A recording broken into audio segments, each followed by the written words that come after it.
Well, today I want to concentrate on a quite famous writer of comedy in the 50s. He was involved with Educating Archie, radio programme. That was ludicrous. Peter Brough, the ventriloquist, with a ventriloquist dummy. Archie Andrews on the radio. I mean, he might not even have the dummy there, might he? But still, anyway. Anyhow, Eric Sykes wrote for everyone and anyone and everyone.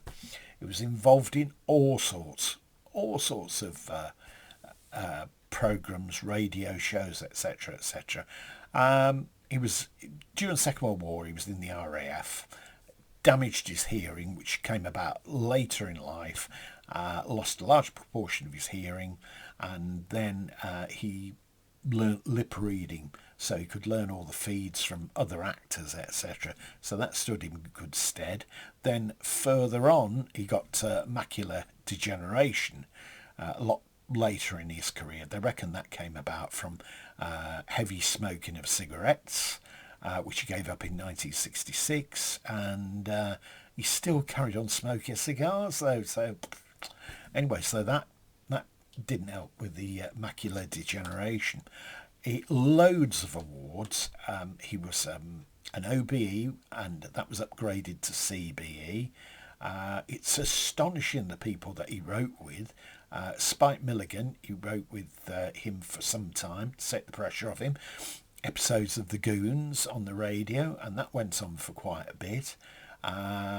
In fact, they had an office, I think it was in Acton, above a green grocery shop, and from time to time Spike Milligan would fall out with him, and there'd be things flying across the room. Anyhow, stage work he did lots of. He did a touring show with Jimmy Edwards and Roy Castle called Big Bad Mouse, and that toured around the world. It was very successful. I know that my wife actually saw that. She liked Roy Castle, and she didn't mind Eric Sykes, but she did not like Jimmy Edwards. Anyway, that's another story. Right, I shall move on and show you this.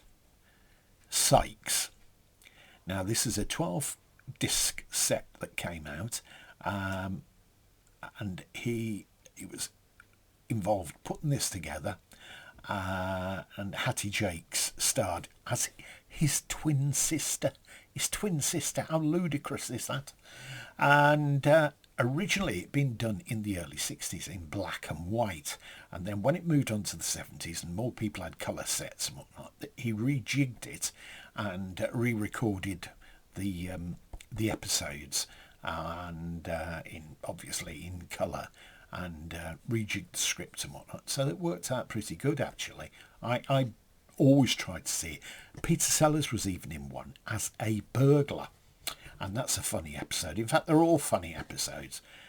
That's it. This was distributed by Network DVD in conjunction with the BBC. 68 episodes on here, and there's lots of extras. Now, my gripe with this is, inside, it breaks down all the, as you can see, I've taken all the discs out, all the episodes, a little bit of background. The housing on this is probably appalling. So I had to house 12 discs on top of each other. I had to take the discs out, because otherwise it's just a recipe for getting wrecked discs. So I took them out, and I've put them in paper poly-lined sleeves, because there's no point in losing, say, 3 discs. You know, it becomes a bit pointless after that.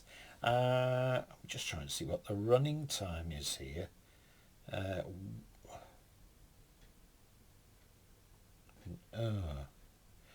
Say 1,970 minutes.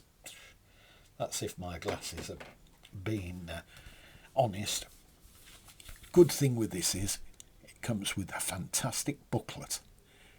There's a replica of a ticket to go to one of the live shows, recording the shows. This book is full of material. I can't see actually who's written it.